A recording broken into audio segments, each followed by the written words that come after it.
तो शिव के शिष्य के रूप में हमारा परिचय सबसे बड़ा हो गया।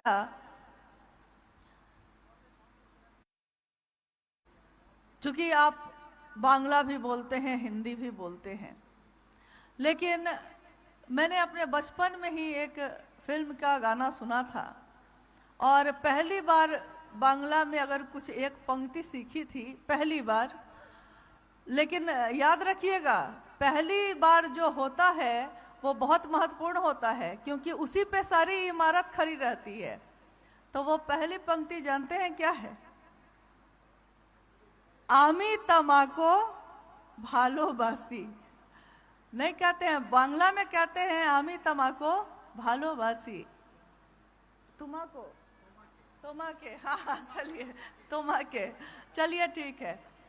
तो उस शिव के लिए हमारे मन में यह भाव उठा कि हे शिव, आप ही मुझको सबसे भालो लगते हैं, सबसे अच्छे लगते हैं, और आप इतने अच्छे लगते हैं, इतने अच्छे लगते हैं कि अब उसके सामने सारी चीजें फीकी हो गई है, धूमिल हो गई हैं, सारे रिश्ते हल्के हो गए हैं। उस शिव का रिश्ता इतना भारी हो गया। लेकिन क्या हम लोगों ने कभी ये सोचा है कि क्या ये हमारी योग्यता थी कि वो शिव हमारे जीवन में इतना भारी हो जाता? क्योंकि हम में तो पहले भी कोई खास योग्यता नहीं थी। न तो हम लोग को बहुत अच्छा गाने आता है, न तो बहुत सारे शास्त्रों का हम लोगों ने अध्ययन किया है, न तो बहुत बड़े ऋषि मुनियों के सानिध्य में हम बैठे हैं, न तो साधना कर पाते हैं, न तो उपासना कर पाते हैं, न मंत्रों का जप हो पाता है। मंत्र जपने भी बैठते हैं तो मन भटकता है। लेकिन साहब हरिंद्रानंद जी ने शिव की तरफ चलने का एक रास्ता आध्यात्मिक दुनिया में बनाया और इस रास्ते की मंजिल बताया, उन्होंने बताया। क्योंकि जब वो चले थे तो उनको बताने वाला कोई नहीं था। जब उन्होंने शिव को गुरु माना था तो ये 3 सूत्र नहीं थे, और ना तो कोई ये बताने वाला था कि सचमुच में शिव गुरु हैं भी या नहीं, क्योंकि उन्होंने तो पूरी तरह अश्रद्धा और संशय में शिव को अपना माना था। लेकिन एक दिन उनके जीवन की असंख्य घटनाओं ने, उनके जीवन की अनेक अनुभूतियों ने उनको ये समझा दिया, बोधात्मक रूप से समझा दिया कि शिव सचमुच में आज भी शिव के रूप में कार्य करते हैं। वो आपकी सुनते हैं, और इतनी ज्यादा सुनते हैं जितना इस संसार में कोई और नहीं सुनता। मालिक बड़े करीब से, वो मालिक, वो शिव बड़े करीब से सुनता गरीब की, तज लाज अपनी लाज रखदा आपकी। वो अपनी लाज गंवा कर भी आपकी लाज रखते हैं, वो इतने करीब से सुनते हैं। आप कह के तो देखिए। साहब ने अपने जीवन की अनुभूतियों को 3 सूत्रों में पिरोया। 3 सूत्र। पहला सूत्र यह कहता है, क्योंकि हम अपने जीवन के इतने वर्षों में हम लोगों ने अनेक बार इस बात को कहा होगा, आपने भी कहा होगा, मैंने भी कहा है। पहला सूत्र कहता है, मन ही मन अपने गुरु शिव को यह संप्रेषित करिए कि हे शिव, आज आप मेरे गुरु हैं, मैं आपका शिष्य हूं, मुझ शिष्य पर दया कर दीजिए। हे शिव, आप मेरे गुरु हैं, मन ही मन। क्योंकि साहब ने कहा कि आप किसी भी काम को अगर करते हैं, लेकिन उस काम को करने का तरीका आपको नहीं पता है। मुझको तो पता नहीं था, साहब ने कहा मुझको पता नहीं था, तो मैंने बहुत सारी ठोकरें खाई। लेकिन जिन चीजों से मैंने सीख लिया है, तो हम क्या करते हैं, जैसे अगर हमारा हाथ आग से जल जाए तो हम अपने बच्चे को रोक देते हैं तुरंत कि नहीं, उधर मत जाना, आग है, जल जाओगे, रोकते हैं ना।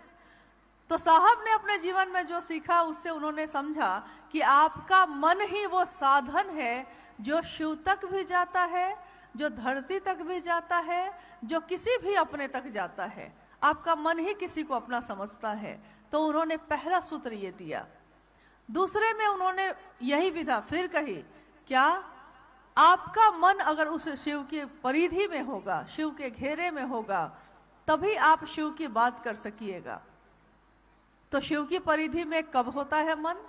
जब आप किसी से महादेव की बात करते हैं तो आपका मन धीरे धीरे पूरी तरह उस महादेव की परिधि में आता है, नहीं तो आप बात ही नहीं कर सकिएगा, क्योंकि सामने वाला पता नहीं क्या पूछ देगा।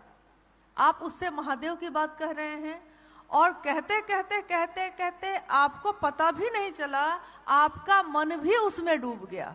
यानी अभी आपने सुना, स्वयं को और समूह को, जो बोलता है उसको भी, जो सुनता है उसको भी, दोनों को शिव भाव से भर देता है, शिव भाव से आप्लावित कर देता है। शिव की चर्चा का विज्ञान ये है। शिव की चर्चा दोनों के मन को शिव की बात से भर देती है, शिव जैसा कर देती है। कहा गया है कि आप जिसकी बात करते हैं, संकीर्ण बात करिएगा, हमेशा नकारात्मक बात करिएगा, तो आपका मन भी वैसा ही होने लगता है। यहाँ तक कि आपकी संगत में जो आएगा उसका मन भी ऐसा होने लगता है। और विराटता की बात करने वाला, बड़े दिल वाले की बात करने वाला, समाज और देश की बात करने वाले का मन हो तो आपका मन उसकी तरह होने लगता है। और शिव की बात करने वाले की बात के अगर की जाए, शिव की बात करने वाला, शिव की बात सुनने वाला, शिव की बात के घेरे में रहने वाला, तो उसका मन भी शिव जैसा हो जाता है, शिव ही हो जाता है। तो दूसरा सूत्र बहुत महत्वपूर्ण है, क्योंकि इसी पे निर्भर करता है कि हम अपने मन को कैसा बनाना चाहते हैं। तीसरा, यानी इसमें भी मन को ही महत्वपूर्ण बताया उन्होंने। आपका मन ही किसी को भी प्रणाम करने की स्थिति में होता है। आपका हाथ जोड़ना प्रणाम नहीं होता जब तक आपके मन में प्रणाम का भाव नहीं हो। तो तीसरा सूत्र, अब आपने गौर किया है कि ये तीनों सूत्र में एक ही साधन का प्रयोग हुआ है, मन, मात्र मन। शिव मेरे गुरु हैं और ये शिव शिष्यता का रास्ता है, ये राजमार्ग है जिस पे हम सबको चलना है। साहब हरिनानंद जी और दीदी नीलम आनंद जी ने शिव की शिष्यता के इस धारा में एक ऐसी सड़क, एक ऐसा रास्ता बनाया, एक ऐसा मार्ग, राजमार्ग बनाया जो सीधे शिव तक जाता है। वो बीच का जो है होता है ना, इधर उधर उधर उधर, वो कुछ नहीं जानता। उसकी मंजिल शिव है और ये रास्ता सीधे शिव तक जाता है। आप सोचिए, अगर जो रास्ता सीधे शिव तक जाता है और उस पे अगर आप चलते हैं तो क्या होता है। अपने बचपन में 2-3 बार मैं अपने माता पिता के साथ सावन के महीने में लोग जल लेकर मंदिरों में जाते हैं शिव पे चढ़ाने। उस समय मैं भी गई थी और बड़े उत्साह से, बड़े भाव से। रास्ते भर जो मैंने देखा उसको आज भी अपने जीवन में भूल नहीं सकी। वो क्या था? वो पूरी यात्रा जो शिव के नाम पे जो हाथों में जल था हम लोग के, तो हम लोग पूरे रास्ते सैकड़ों लोगों से मिले और अलग अलग लोगों से मिले। कोई कहीं का था, कोई आंध्र प्रदेश का, कोई राजस्थान का, कोई महाराष्ट्र का, यानी कि अलग अलग राज्यों का, अलग अलग शहर का, अलग अलग वेशभूषा का, अलग अलग सोच का, अलग अलग मानसिक स्तर जिसका अलग हो, अलग उसका क्या कहते हैं उसको, पसंद नापसंद सबकी अलग अलग। लेकिन कोई किसी की तरफ नहीं देख रहा है, कोई किसी की समीक्षा नहीं कर रहा है बैठ के कि दूसरा ऐसा है, दूसरा ऐसा है, दूसरा ऐसा है। कोई नहीं कह रहा है। सब क्या कह रहे हैं? चल रहे हैं सबके साथ, चल रहे हैं सबके साथ, लेकिन मन का उसका तार जो है वो वहां टिका है जहां उसको अपने हाथों के जल को लेकर जाना है। सबके साथ चलते हुए भीड़ में भी हर व्यक्ति की अपनी अलग अकेली यात्रा है ये।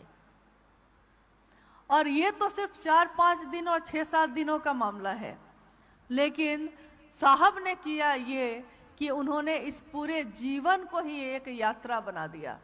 ये पूरा जीवन ही शिव की यात्रा में बिता दीजिए और मंजिल है भगवान शिव स्वयं। यानी वो शिव स्वयं मंजिल है। अब हम लोगों को बस इतना उत्तर दीजिएगा कि क्या साहब से आपका मिलन सिर्फ शरीर का था? अगर शरीर का सिर्फ रहा होगा तो वो टूटेगा, लेकिन अगर मन का होगा तो वो कभी नहीं टूटता।